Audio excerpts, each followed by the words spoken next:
Vers quelle époque on lui a fait cette commande? Je crois l'époque du 11 septembre. Quand tout le monde disait « personne n'avait pensé à cela ». Oui. Mais du mot « penser », il n'y a pas à attendre qu'il s'emploie de façon homogène. Plutôt le contraire. Le mot « penser », on l'apprend, ou plutôt son emploi, dans certaines circonstances que l'on n'apprend pas, elle, à décrire.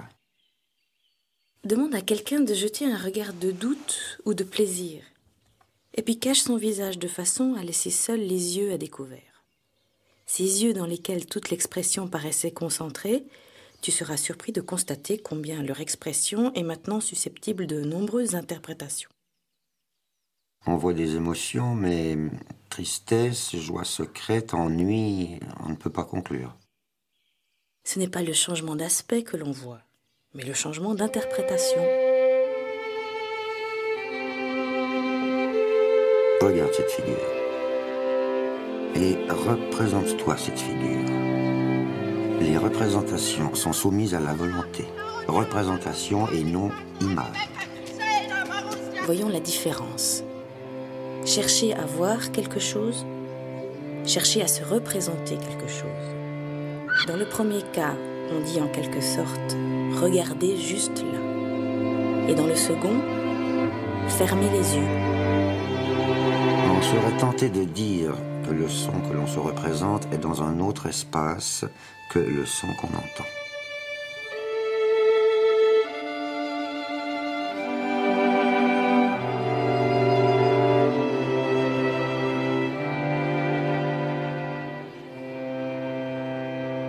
La terre vaudoise est en même temps une terre de passivité et une terre de résistance. La terre vaudoise forme un tout, harmonieux et complet.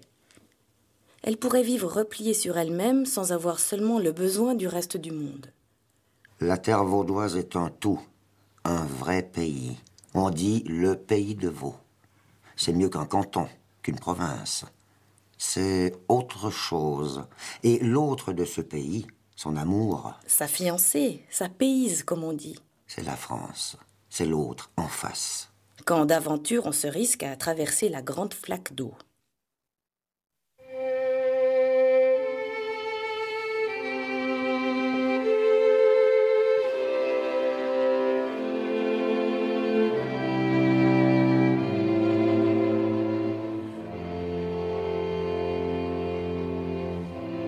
Quand d'aventure on se risque à traverser la grande flaque d'eau. Ou que l'on monte à Paris, comme les Marseillais en 89. Parce qu'il faut prendre garde de ne rien oublier. Parce qu'on n'oublie pas que ce sont les Français qui ont libéré.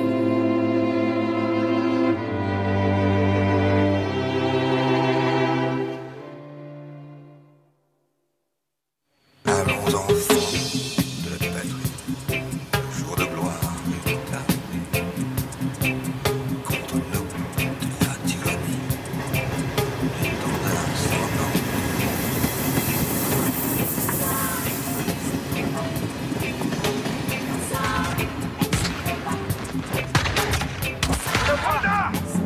La patrie tout entière vous regarde! À moi! entendez dans les camps. Et j'en la vois nulle part! La douce humanité!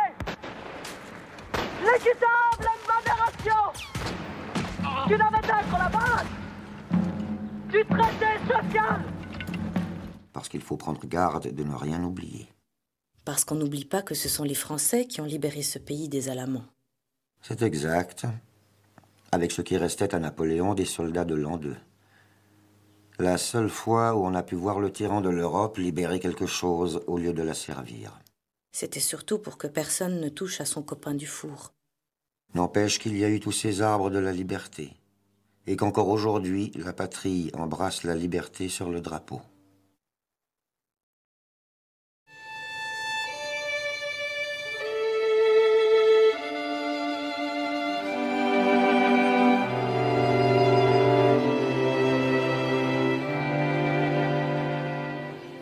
Est-ce qu'alors on peut se poser la question? Oui, je pense qu'il faut. Pourquoi lui, Aimé Pache, dont n'a parlé ni ne parlera jamais aucune histoire de l'art?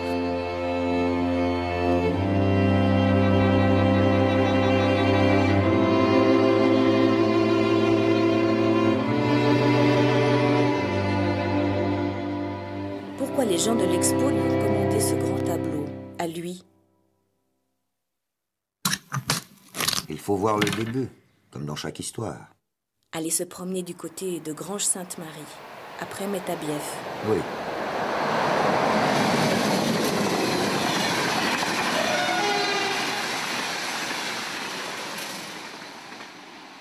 C'est donc entre le Val de l'Orbe et Grange-Sainte-Marie, avec la frontière qui se faufile entre les sapins, sur la future ligne de cœur du Lausanne-Paris. Et du Paris-Lausanne. Absolument.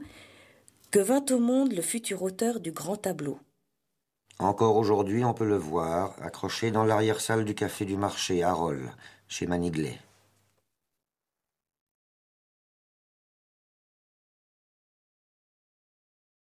En ce temps-là, le cinéma était à l'agonie. On projetait encore dans les villages ces dernières bandes.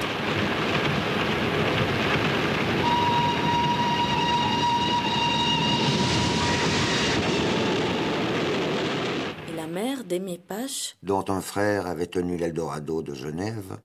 cette mère avait gardé très vivant le sentiment que l'image était, avant tout, mystère,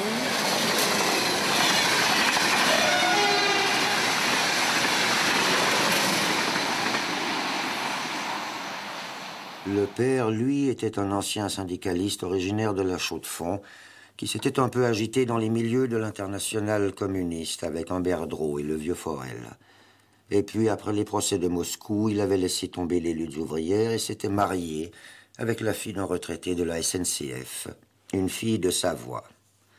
Il a dit comme ça, j'y vas. Elle a dit comme ça, prends-moi. Il a dit comme ça, le lit est étroit. Elle a dit comme ça, on s'arrangera.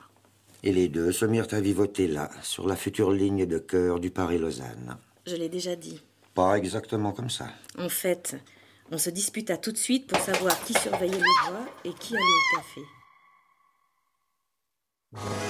Wenn du mir nicht den Kaffee lässt, so sollst du auch kein Hochzeitsfest. Kaffee, süße, als 1000 Küsse.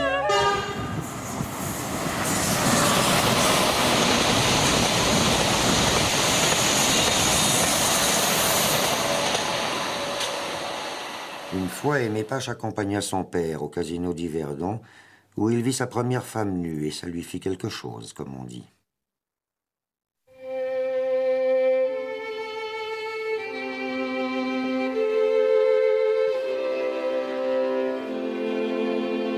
Je crois que ce n'était pas la femme, mais déjà la peinture.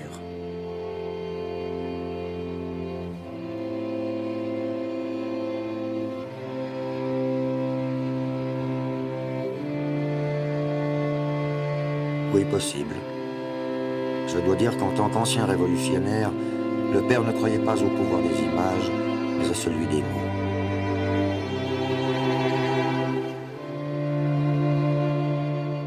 Père, je voudrais écrire à ma bonne amie. Eh bien, fais-le. Je voudrais dire, mais je ne sais pas comment il faut faire. Qu'on avait manqué le train, mais qu'on s'était quand même bien amusé, parce que... Eh bien, écris. Je voudrais dire, mais je ne sais comment il faut faire, qu'on avait manqué le train, mais qu'on s'était quand même... Mais alors, c'est ce que j'ai dit. Eh bien, oui. Mais alors, c'est comme ça qu'il faut écrire? Oui, c'est comme ça qu'il faut écrire. Mais quand je ne sais plus que dire? Eh bien, il ne faut plus écrire. Mais il faut bien terminer. Il faut dire que je la salue et que tout va bien. Alors, écris, il faut bien terminer, je te salue, tout va bien. Père, est-ce qu'on peut déguiser un message? Oui, bien sûr. Et quel est le meilleur déguisement? Le formuler en serrant au plus près la vérité.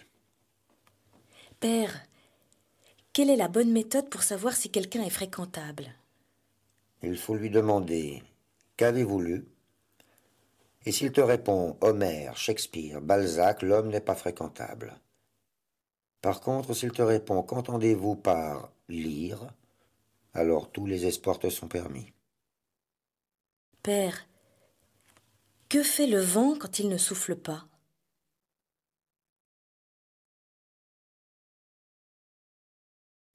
Le passé n'est jamais mort, mais les ans passent.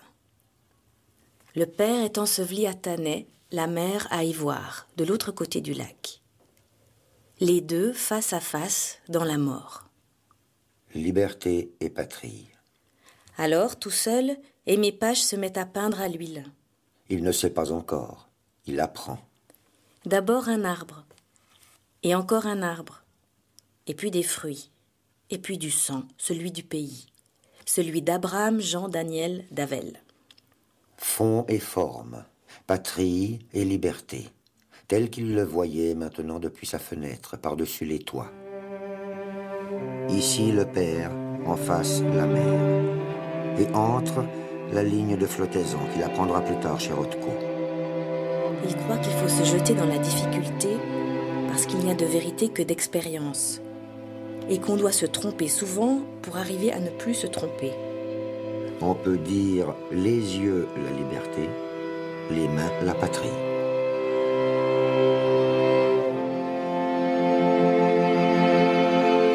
La couleur se marque sous le pinceau par une tache, à côté de laquelle vient une autre tache. Elles chantent ensemble comme des cordes de violon. Mais leur nombre est encore trop grand pour lui, et leur diversité. Il y en a de toutes sortes dans la nature, mais il ne sait pas encore choisir. On raconte qu'un soir, il rêve qu'il ramène la mère pour qu'elle reste avec le père.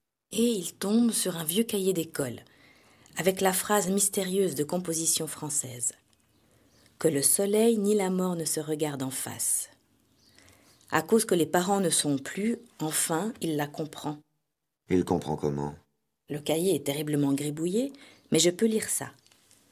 Un nom est propre quand il n'a qu'un seul sens. Et plus loin, qu'est-ce que le propre du soleil? Et plus loin, le soleil donne un exemple de l'être sensible par excellence, parce qu'il peut toujours disparaître. Et ça, le plus naturel de la nature comporte lui-même de quoi sortir de soi. Et aussi, faire entrer la nature dans le tableau. Au début, c'est ce que voulait Que Kandinsky. l'image était, avant tout, mystère et danger. Quand vient le moment des adieux, c'est toujours un peu douloureux. Alors, j'ai pensé vous laisser dans un testament provisoire, le satin bleu du soir et la main du matin qui efface les mauvais rêves.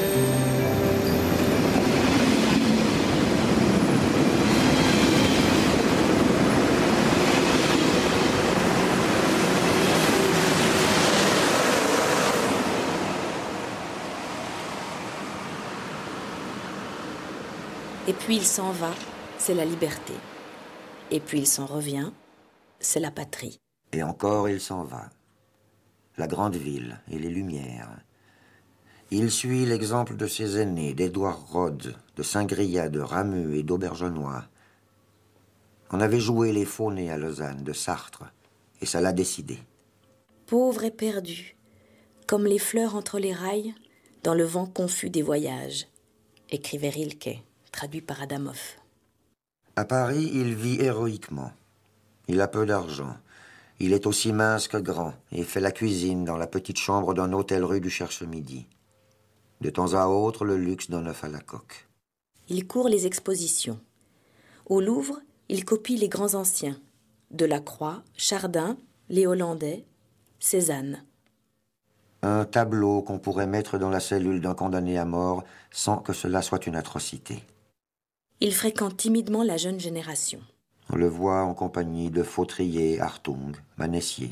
Et Vols, le pauvre diable. Dans cette Europe non pas purifiée, mais corrompue par la souffrance, non pas vraiment exaltée.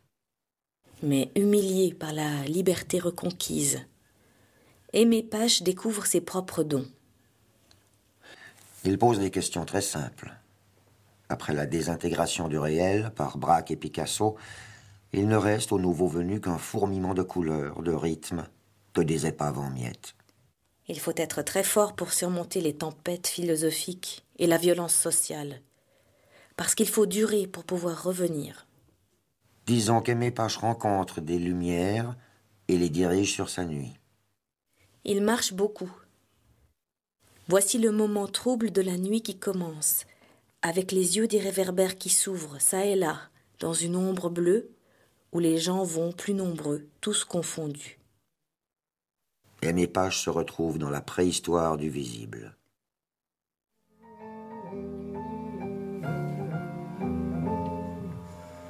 J'avoue qu'avant d'embarquer à bord de ce vieux piano, j'ai scruté la météo, j'ai longtemps flâné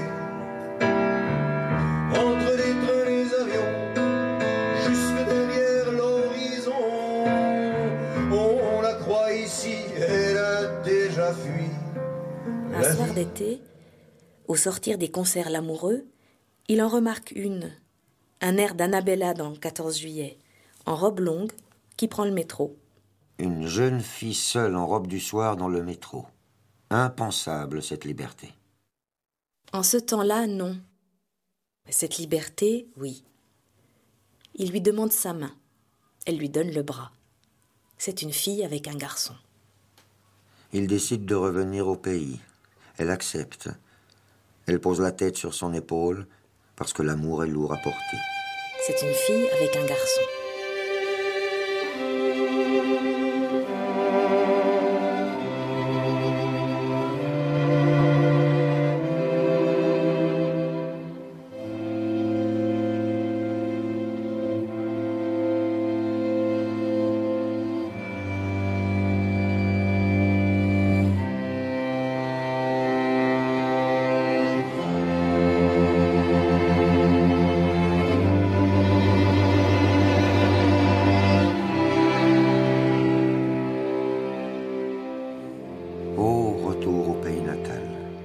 Retour de celui qui n'a plus besoin d'être un invité.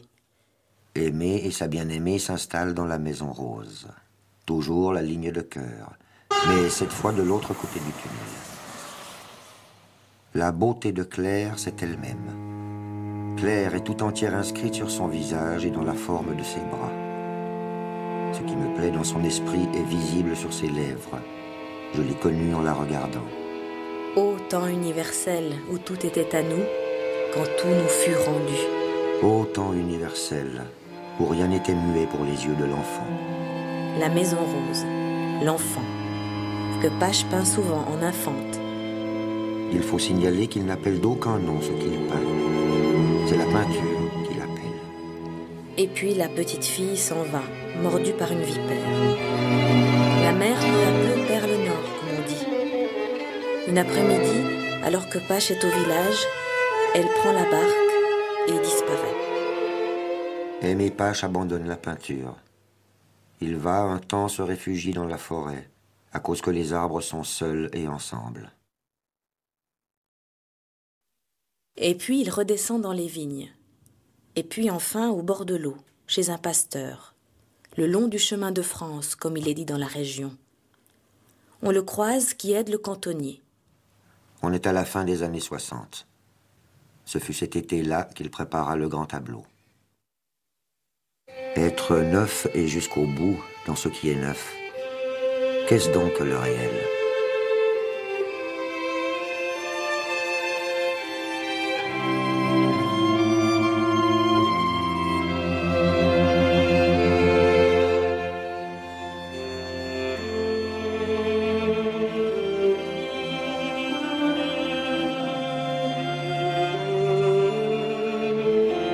Il met d'abord les enfants debout, puis la route d'un seul trait. Il faisait 3 pas en arrière, il faisait 3 pas en avant, et les enfants furent tirés de la nuit.